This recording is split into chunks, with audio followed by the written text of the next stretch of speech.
I felt that I was given my life back for a purpose. I wasn't meant to just sit around and do nothing after stage 3 cancer.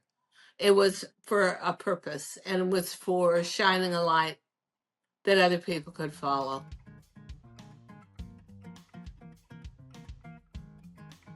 When you think about aging, maybe you feel the way I do, that I don't want to age the way past generations have. And so what I'm left with is feeling like I've been dropped into a dense forest, like the Amazon jungle, with a machete, and I'm hacking my way through the jungle and trying to hack out a path that's meaningful for me, happy for me, productive for me, and reasonable at the same time. Well, then we've got the podcast for you. You won't need that machete anymore. Well, hi, everybody. This is Diane Gilman, formerly known as the Queen of Jeans on KBCHSN, but now proud host of Too Young to Be Old. And that is the perfect title, honestly, for today's episode, which is with Jennifer Cain Birkmose, who is, honestly, somebody in the forefront of an entirely new industry, which is about customizing your life as you grow older and really and truly giving you the opportunity to paint your own picture of aging. Jennifer, I really want to welcome you and say that I think that this is going to be such a useful, such a necessary, and such a huge industry. And we see it pervasive now, which really surprises me, in New York City, in Manhattan, where there are these huge apartment buildings that have been converted into almost high-end aging stations that have GPs, heart specialists, nurses, physical trainers, everything on site. However, after touring a couple of them, I'm thinking to myself, what? I don't even have a kitchen? And I'm thinking, oh my God, this is like a constant reminder that I'm really that old. So after touring those places, and they were $28,000 to $30,000 a month for a 2-room habitat, unfurnished. I thought, no. I want to age in my home with my furniture, with my kitchen, with my cats, go on and on. How did you come into this industry? What got you interested in it? Oh, Diane, I absolutely love the opening, and you are one of the 89% of Americans who want to do exactly what you're doing, which is age at home. 89%? Yes. Incredible. It's an incredible statistic. And how did I get into this? The passion for caring for older people and providing solutions for older people to enable them to live at home like yourself. So 4 years ago, a friend of mine and I got together and realized that we both have the same problem. And isn't that usually the entrepreneur's journey, is that you're solving a problem which is often your own, which is we are living thousands of miles away from people that we really love who are aging.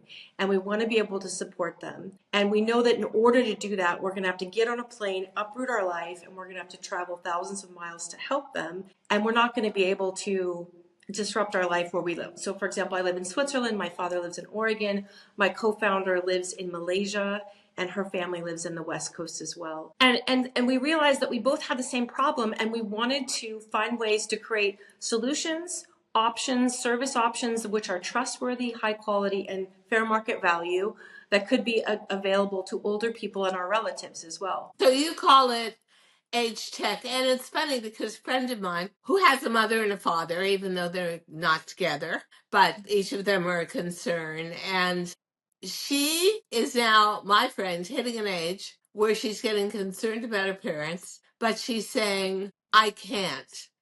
I cannot have a 2-bedroom apartment and think that a parent is going to wind up full time in there with me with a job, possibly working remote, and having that person at home all the time. So you developed something called Age Tech, and you explained UI, UX to me. Explain it to the audience. What is Age Tech? What is UI, UX? So what is age tech? Age tech is a type of technology, digital technology, that is designed specifically to support someone who's older, who's 70 and above. I love that. Yeah, so for it could be a wearable, it could be, something in your house. It's part of being a smart house device. For us, it's about designing a platform that will enable an easy experience, an easy flow and use of the technology. But what kind of use? Yeah, what kind of use? For example, if you imagine, I know that you're a shopper, for example, I'm also an online shopper. If you imagine a digital marketplace that provides all the solutions you need in one place, often it's seen as, like, the travel industry does this really well, where they consolidate airlines and hotels and rental cars. That's what we're doing as well, as we're bringing together all these options in one place, which are, again, safe, of high value. But what if I have a problem in my home? Or what if I now need to customize my home to my mobility issues? Is all of that handled within your tech as well? Yes. So what the tech will do is it will help you find the solution that you need to do exactly what you're describing, which is address the home safety environment and do the modifications as necessary. So Diane, your experience of going to this home that was in New York City, that was this, what, $2,800 a month with No, 28,000 Oh, I'm sorry, a month. 28,000. 2,800 a month, I wouldn't be complaining about. Yeah. So for example, we're not going to go that direction because that's very cold, clinical, and impersonal. But And very much out of the reach of the general public. I mean, that's, it's very discouraging, honestly, Jennifer, that you have to have $30,000 a month available just to live out your elder years. It seems very impractical to me, but it's really, I think, masquerading as a pre-hospice. Because I said, well, I'd like to make my own coffee in the morning. Well, we'd prefer you call us downstairs and tell us which Starbucks you want. I don't mind, even as an untechnical person, the idea of having a whole bunch of choices. How do you make a site that, number one, is tech friendly for the undereducated tech customer? And second of all, where, yes, you can update it, but you don't so radically change it that, honestly, month to month you tune in and you can't even recognize it. How do you do that? You just perfectly described the user experience. You were Yeah. asking me before, what's this user interface? What's this user experience? Yeah. UI, UX, these crazy letters, Alphabet City. You just described the experience of interacting with the user interface and having a terrible user experience, because the designers, very often 30 and under, were saying, oh, let's make this update. It looks cool. Let's add new colors, whatever. Oh my God, I was so traumatized. And on top of it all, you get into that loop where you never get out of it. You keep trying to fix it and it just keeps failing. So how do you deal with that? Yeah, so how do we deal with that? Our number one concern in creating a tech platform that olders are going to use, 70 above, is in maintaining confidence. So the scenario you just described, where the interface changed, you didn't know how to navigate, you lost confidence, not because you're still the same intelligent Diane who's capable of navigating all of these shopping sites. Of course you're capable, of course you're able, and of course you're intelligent, but the site changed, and it changed in a way that you weren't able to navigate quickly. So this is something where, for us, we're like, no updates, friends. And this is coming from early research that we did with olders themselves, Yeah. who were a part of helping us design it. So, That's how do we so important. Thank you. Yes. So we have a team of people from the age of 75 to 93 who are our initial users. They've gone through from the very, like, sketches on paper to the early kind of prototype of tech. Every step is checked with them to make sure that they can navigate it easily. That is such a unique point of view for a business startup. And I hope there are more business startups out there that are focused on a huge aging demographic who has the money to spend, but doesn't necessarily see it facilitated. How did you build your platform? In other words, Yeah. what's on your platform? What's in your platform? And most importantly, maybe not most importantly, how do you vet people Oh, who yeah. are going to come into your home for a purpose, whether it's plumbing or it's refurbishing or it's food delivery or medicine delivery? And how in the world do you do that research? And I'm presuming, but I may be wrong, that you can only start this business in major cities to begin with. You cannot go into tertiary cities with like a population of 50,000. It has to be cities with population of millions. So yes to all of what you just described. So how did we design the tech? Again, we started with a group of people. We started with the problem that we were trying to solve. And Yeah. before we designed, we didn't want to be too presumptuous to say, this is what we think we need because we're kids, we're adult children, and we want to design this for our aging relatives. And actually, let's talk to the aging relatives first to make sure that we're getting it right. Will they use tech? Yes. What if we just observe them, for example, as we did using cameras? We used a style of research called ethnography. We put cameras in people's homes and we did qualitative interviews to understand their hopes, their dreams, their fears about living in their home. Wow. That's really amazing. Yeah, that helps customize it for sure and So focus it. yes, it helps customize and it helps us understand, what is it that they would need and where do they fall short. Sometimes in product design, you say friction points, like where is it hard for a customer to access a service or utilize a service or just do something at home alone. And so we were observing all these things and this is also where we became so passionate about confidence, Diane, because what we observed is that people were saying, I'm losing confidence because I can't find someone to do handyman services, or I don't understand tech, and I'm losing confidence. And it's not fair because a person who has lived these life levels, congratulations, you survived the genetic lottery. Yeah. You've arrived, and it is not fair that the world is changing around you in a way that compromises potentially confidence. We're not trying to build confidence. We're trying to maintain it. Olders have confidence. You've made it to that point. So we Well, wanted to. we do have confidence, but the real truth is that some of the things that were very easy physically to do as a youth are no longer available. And one thing I would ask, because it's just my own personal makeup, when I start working with somebody, if it's really working out, we're working together for 20 years, 25 years. One of my biggest fears would be that you're on a complete merry-go-round. In other words, if you want a housekeeper, you don't have one. You want someone to come in 3, 4 days a week, cook for you, clean for you, and just generally help you along with stuff. I don't want that person changing every 90 days. How do you do that? So it's all part of the vetting process. But this idea of consistent service already, we have our users generally booking, for example, cleanings twice a month.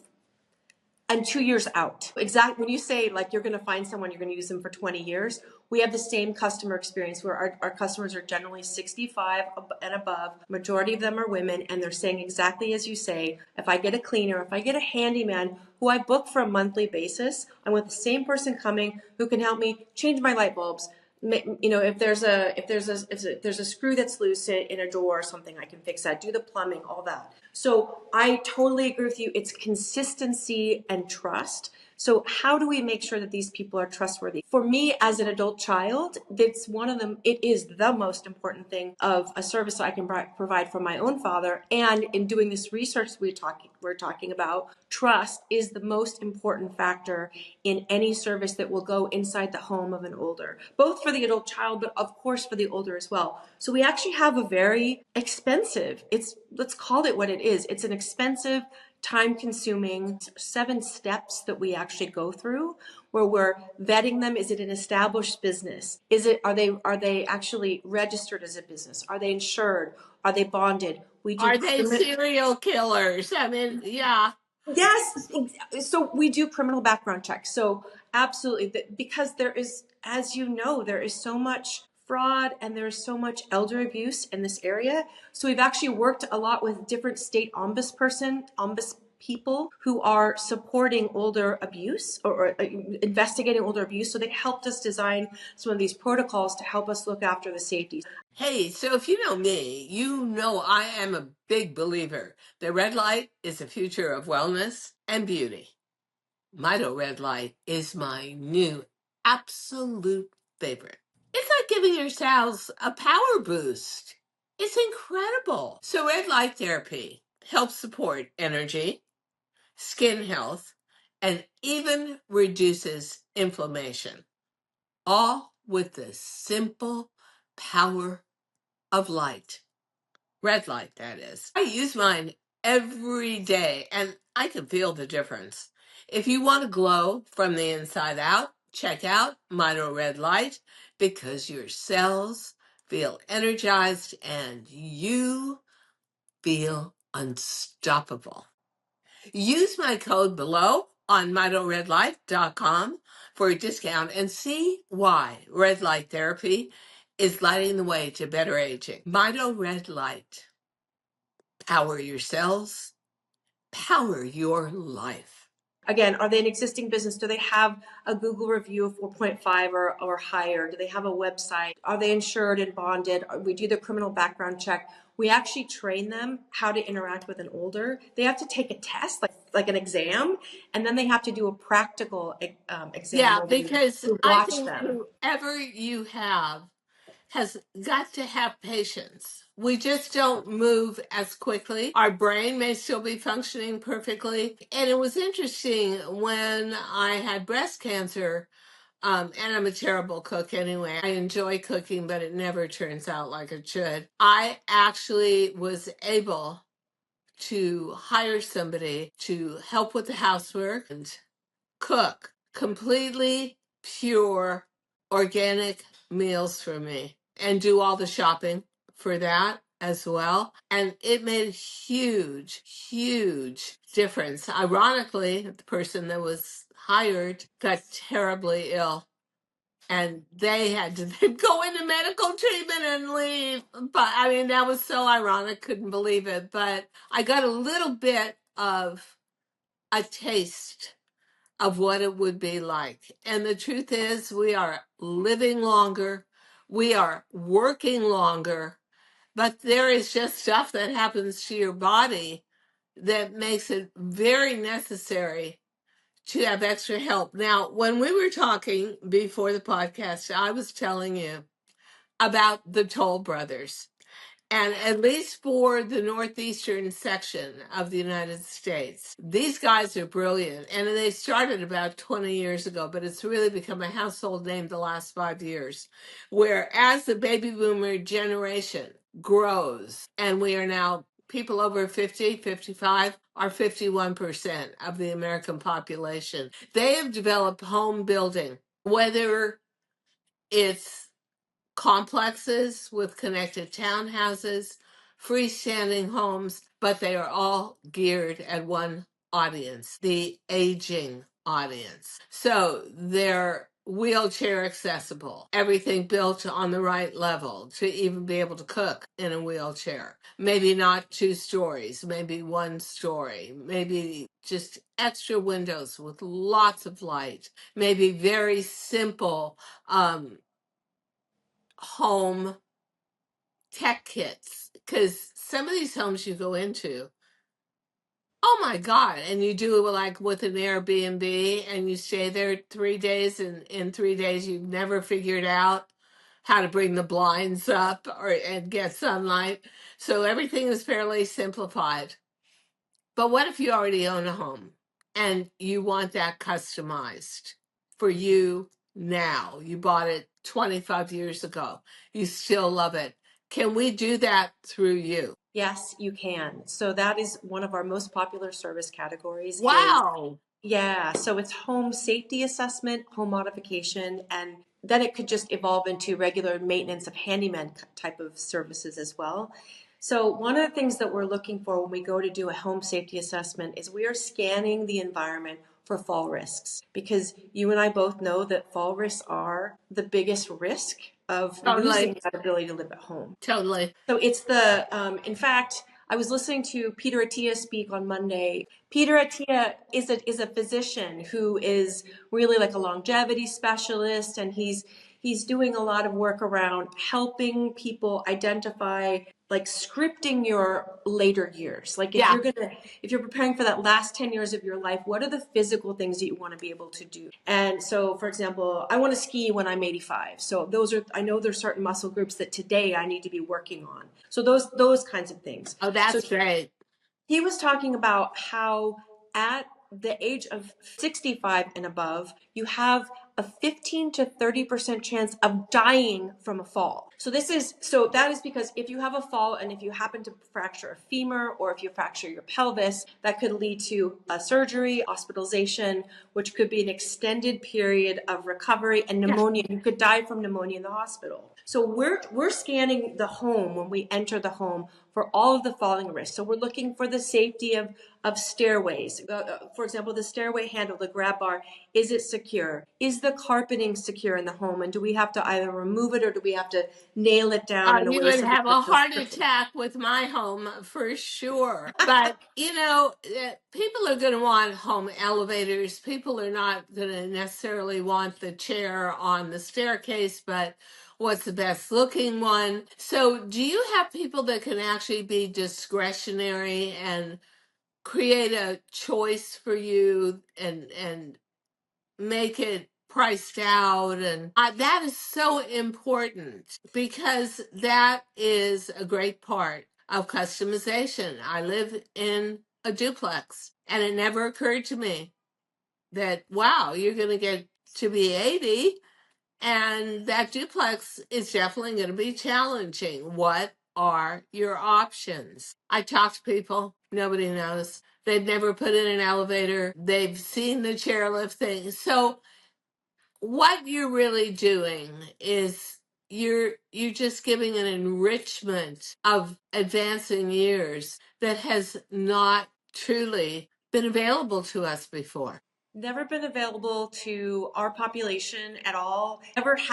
Never presented in a way that was easy to find, because I think, Dan, part of the challenge that's been historically, or even when I say historically, even like 5 years ago, can you Google all these things? Yes. Do you have time to Google, and do you want to spend time Googling 10, 20 different handymen, etc.? No, it's a waste of time. Yeah, and even if you, like I was Googling home elevators, that doesn't tell you the expert's advice, which is probably you don't have room for an elevator in your home, or we're going to have to tear up half your living room to put in this elevator, or I've got an alternative. That is the consideration. There are a lot of disparate points of challenge for somebody aging that are available, but you don't know how to bring them all together, and you don't really understand, and nor should you. I'm not a carpenter.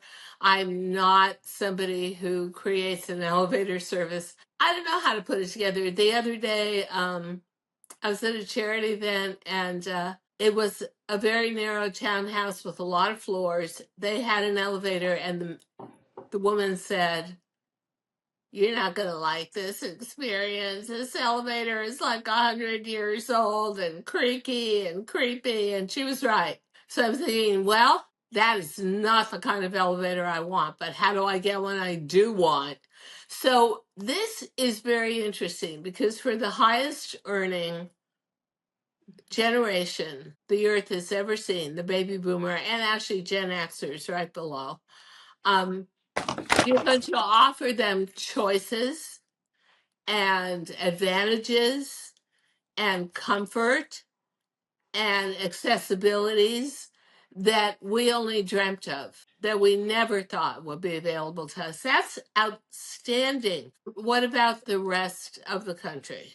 So the plan is we are slowly, stealthily developing, let's say, memorandums of understanding and opportunities for new markets with different cities who are asking us to come. In fact, offices are calling us Oh, and nice. saying, please come. I was in Davos and I met a specific mayor from a very large city. And she said, I'm overrun with over 70-year-old people who are moving to my state because of the weather, because of the Yeah, low taxes. And I need something like this right now because I don't have the capacity to accommodate them in like the places you're describing. Like if people wish to move to those types of either assisted living or senior living, first and foremost, like you say, in most communities, it's not accessible from a financial perspective, but sometimes the capacity isn't there either. And so if people are choosing to move, but they still want to live independently, they need to have, they will still need to have options to support them to potentially modify their home to make it safe, to again limit those fall risks, and then also cleaning. If you have a specific diet for American Heart Association or diabetes diet or low inflammation diet, low sugar, yeah. gluten free, we do all of that customization as Oh well. my God, I love that. Thank Yeah, you. there's a way to age smarter, healthier, happier, easier. And I think, Jennifer, that you are just on the tip of the boom, that it is going to become so necessary. And, you know, whenever I hear abuse in, and I hate to call it what it is, an old age home, and I hear that older people, of which I'm one, are being warehoused, it just breaks my heart. And I think I've got to find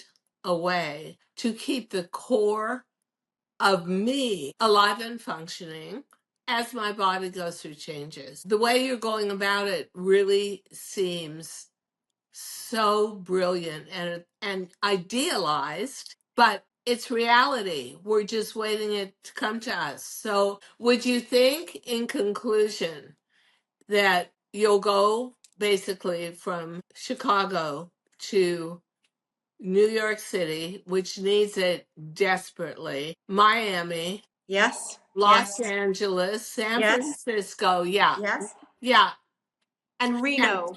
These are Reno, Dallas, Boston. Those are all key places where it's a pull, even more than a push, where we're getting a lot of customers saying, I'm in Miami, I'm in Reno, I'm in North Texas, I'm in New York, I'm in Boston.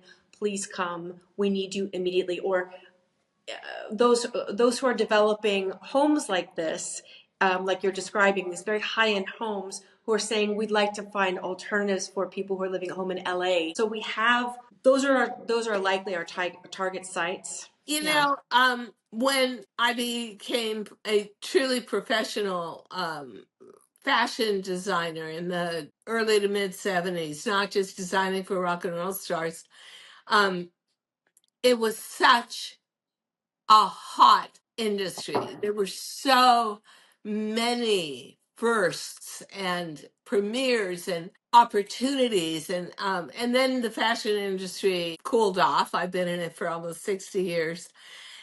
I think the industry that you're not only getting into, what I think is going to be overall the hottest industry, which is elder care, but it's only beginning. So to be a foundational member of that and actually be crafting the reality of it is incredibly exciting. I thank you so much. I mean, my head is just buzzing with, oh, I could do this and I could do that, and I could have somebody come in once a week and make 5 days worth of completely pure organic meals for me. Yeah, I love it. It's, you know what? It's the wave of the future. But it's the swell of the wave is just beginning. Bravo to you, Jennifer Cain Birkmose. Thank you, Diane. It is an absolute honor to have the time with you because I really look at you as the person that we're looking to see how can you have this super purpose-filled, fulfilling life where, and I love what you're doing on this podcast to show what are all those things that you're going to do to extend your health span. So, be it about, the mushroom episode you recently did, and fashion and physical therapy and home modification. So we're so totally pleased and proud to be like part of that group for you. So thank you. One of my biggest points with aging differently was assessing what my skills were, what was appropriate for my age range, and keeping my brain so active and so alive and always learning.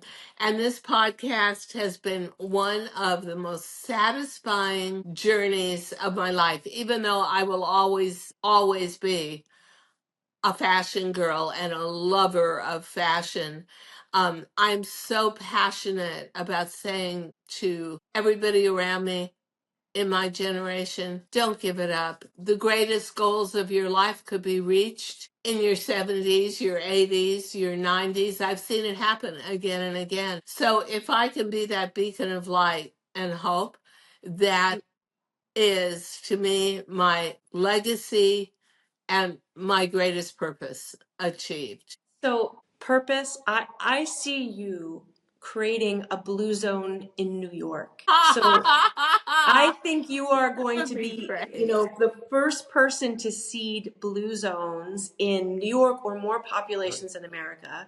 Because what is the secret to the blue zones? So sometimes people are like, oh, it's eating vegetables or drinking less wine. It's attitude. It's attitude, it's purpose. And Diane, you are infused with purpose and you're inspiring other people with that purpose. Sometimes the best of things comes out of the worst. When I got breast cancer and got through it, I just took a look at my life and said, is this the life you want to be leading? And I thought, no. So sometimes you can take something that you're very frightened of or that you think is very negative, which most people see as aging. You don't want to die young, but you don't want to grow old. I felt that I was given my life back for a purpose. I wasn't meant to just sit around and do nothing after stage 3 cancer.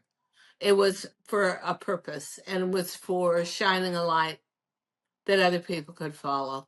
Oh, this tuning is so, wow, this is so heavy. This is very heavy. But I'm just totally impressed with what you're doing, and I'm impressed with anybody that is hacking a life path with a machete. And everything you're doing is sort of new and groundbreaking and so needed and so positive. Wow, really. Bravo to you, Jennifer. Seriously. Okay, people, we'll get back to something less serious next week. I promise. Thank you all. Thank you so much for listening to Too Young to Be Old podcast. The episode may be over, but the fun doesn't have to stop here. Find us on Facebook, Instagram, TikTok, and YouTube at The Diane Gilman, or visit our website, thedianegilman.com. If you like the show, leave us a rating or a review and subscribe so you don't miss the next episode. And until then, don't forget, age is just a number. Together, we'll prove that we are all too young